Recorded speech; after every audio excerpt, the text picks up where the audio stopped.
Welcome to episode 7 of this season's Idiom America, in which we'll take a look at some bird idioms.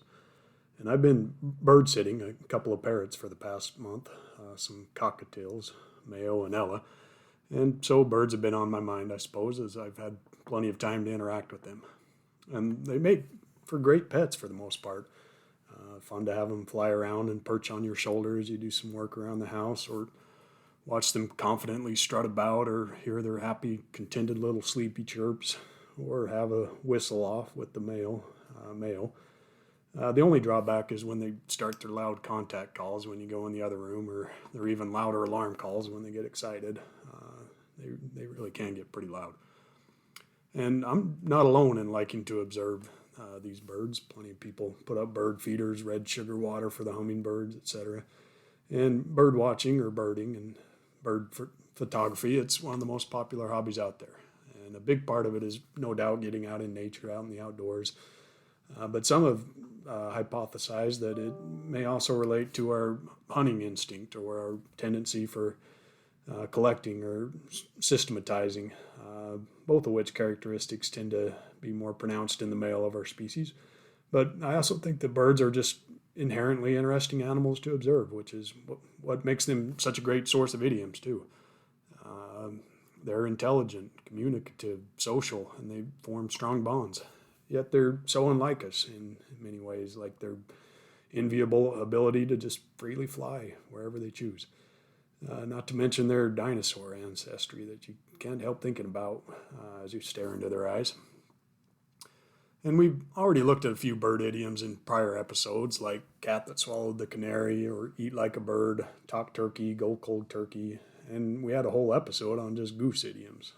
Wild goose chase, one's goose is cooked, goosebumps, killing the goose that lays the golden eggs, goose up, goose stepping, loose as a goose, loosey goosey, silly goose, take a gander. So I figured there's got to be a lot of bird idioms out there. And indeed, just like with cats, there are. So this will probably be a multi-part series. The first bird idiom that comes to mind for me is birds of a feather flock together, which is kind of part idiom, part proverb, meaning, of course, that people of similar interests, backgrounds, ideas, or characteristics will often congregate or hang out with each other. The people who have similar ideas or values tend to stick together.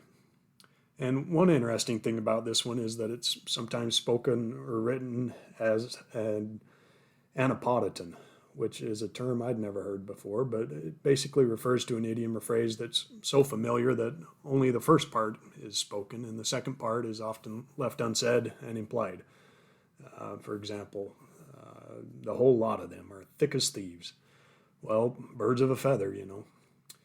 Some more examples are when in Rome, and then the implied unspoken bit, do as the Romans.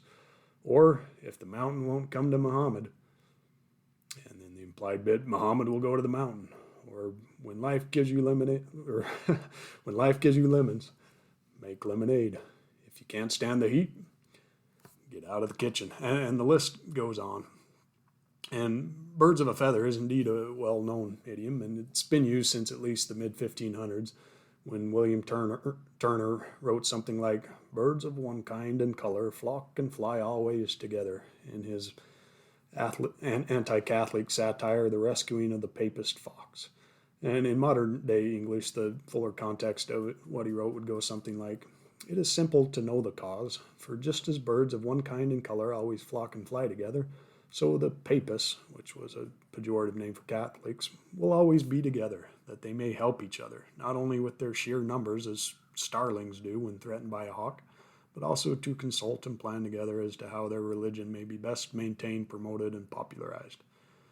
But it's probably been around even longer than that, the mid-1500s. Take a book from the Apocryphal Bible, Ecclesiasticus 27:9, which in the King James translation goes, the birds will resort unto their like, so will truth return unto them that practice her. Or in other translations like the Good News Bible, you get, birds come to roost with those of their own kind, and the habit of honesty comes to those who try to be honest.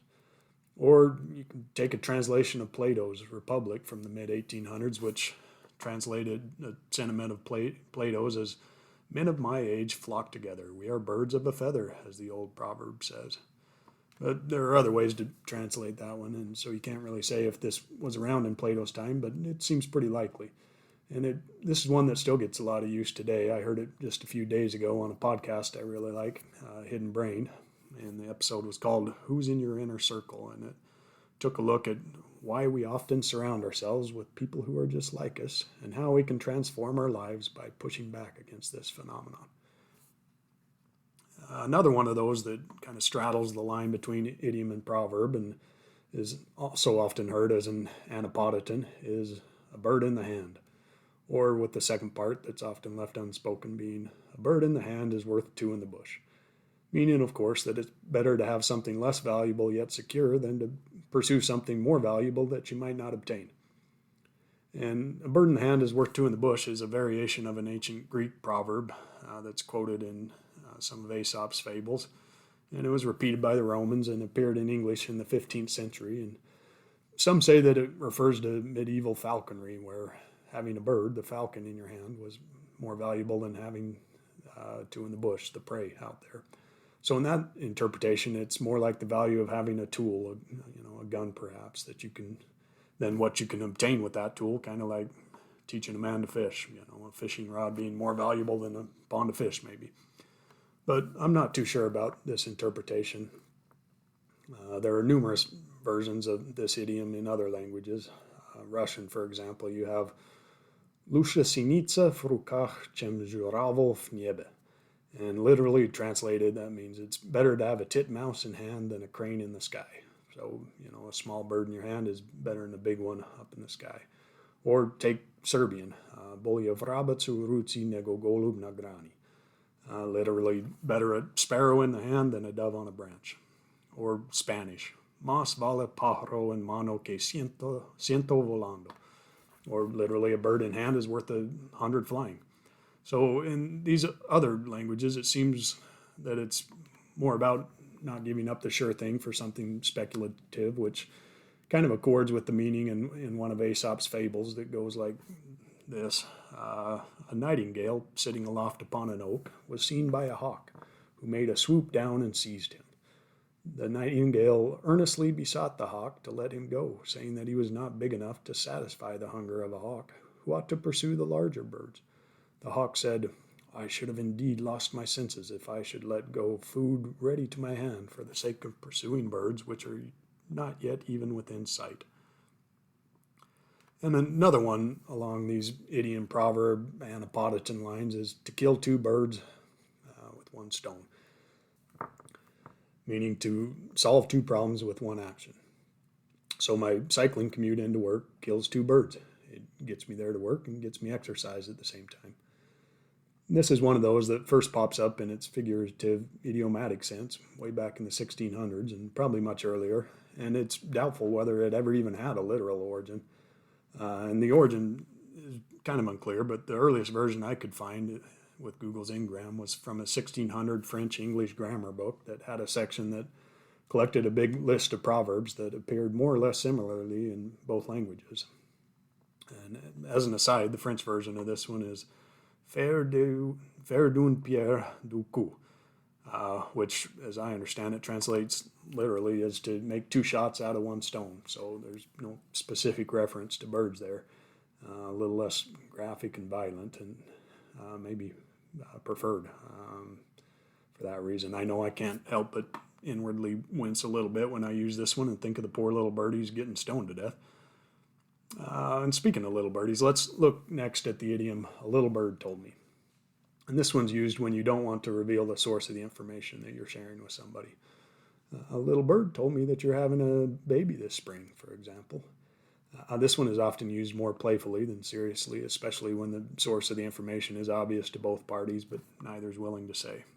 And for some reason you hear this one a lot, or at least you used to hear it a lot before Facebook anyway, in connection with birthdays.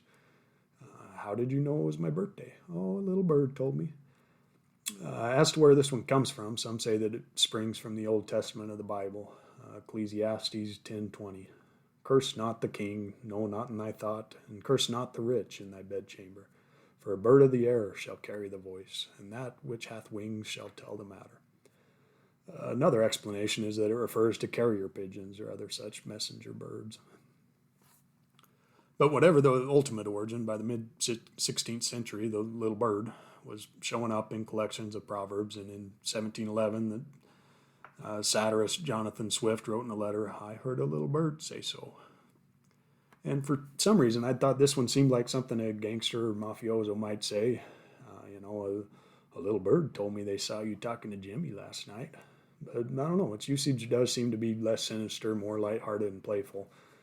Maybe I was thinking about the idiom sing like a bird, which does get used in that context, as its meaning is to inform against someone to the police or other authority.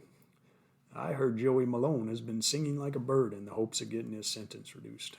Let's make sure he's sleeping with the fishes before he gets to trial, for example. This one is often heard as sing like a canary as well, and it carries the connotation of divulging these secrets with little coercion, almost enthusiastically, which brings a smile to my face as I observe Mayo cheerfully singing and whistling as the sun goes down, as he just loves to put his song out there, a new song every night, seemingly for no reason other than the love of hearing himself sing. On a different note, what about flipping the bird, raising one's middle finger in that rude, crude gesture whose meaning is meant to be offensive and usually means something like F off or buzz off or I don't care what you think. Just a general gesture of showing contempt or anger to someone. Where did that one come from? Well, the gesture itself has been around for who knows how long, at a minimum since the 12th century, but probably long before that. Some say the Greeks in the BC days, but it looks like the origin of the idiom flip the bird to describe the gesture originated in the 1960s, often used in the counterculture of that time. One early example being a 1967 issue of Broadside magazine where they wrote, "The Grateful Dead flipped the bird to their audience, tuned their instruments, blew up amps for what seemed like forever, then disappeared, leaving people disappointed and brought down." And then finally, there are also a lot of idioms where people are called various sorts of birds. Boo birds, tough old birds, odd birds, strange birds, rare birds, Yardbirds, snowbirds. Take Boo Bird, for example. A spectator at a sporting event who boos the home team. So when a home team is playing really bad or with little effort, and maybe if the fans are a bit fair weather or just demanding ones who expect better, you'll sometimes hear the announcer inform the audience that the Boo Birds have come out. And this one seems to have arisen right around the same time as flipping the bird, as one of the first uses I can find of it is in Life magazine from 1967 as well. And there's a fun article from Cincinnati magazine in 1985 by Robert McKay called "The Boo Bird" that explains that every party has a pooper, and in a baseball crowd he's known as a Boo Bird, the guy who brings an umbrella to the discussion when everyone else is talking silver linings. Usually the Boo Bird shows up late in the season to cry over past errors, but this year he's coming early to rain on the parade. And then you get a tough old bird, which is a resilient, physically hardy older person. And it can also mean alternatively a strong-minded or severe older person, maybe one who's not particularly sympathetic to others' challenges. And you often, but not always, hear this one more with respect to women, perhaps because women are sometimes referred to colloquially, and some would say sexistly, as birds, kind of in the same vein as chick or doll or babe. But it also gets used to describe men who are old buzzards or crusty old birds. And it's hard to say where this one came from, but there are plenty of figurative uses of it in the 1800s, so it looks like it arose sometime then. And Yardbird is one of those that have had a few meanings over the years, such as a military recruit or a basic trainee during World War II. But the primary meaning now is a convict or prisoner. And the yard part's pretty straightforward, and it comes from the notion of prison yards.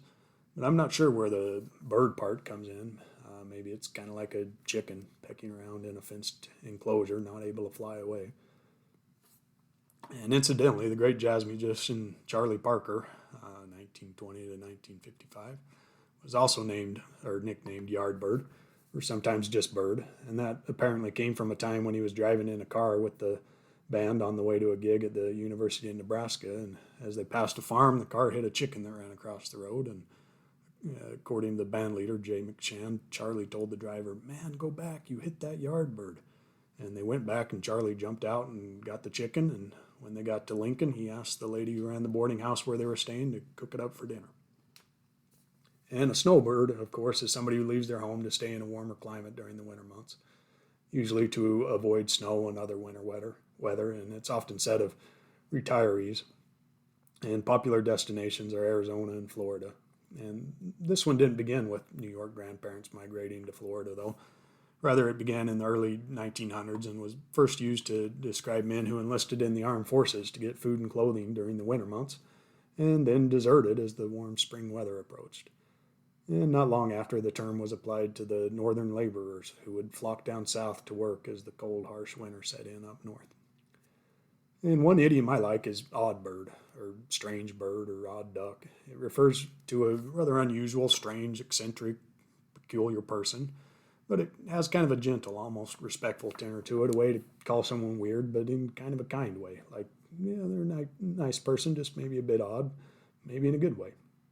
Doesn't seem as harsh as calling somebody a kook or a cuckoo or crazy as a coot or a loon. And maybe because it can also have the connotation of being someone who doesn't conform to or refuses to be bound by accepted beliefs, customs, or practices. And that's a characteristic that's often admired in America.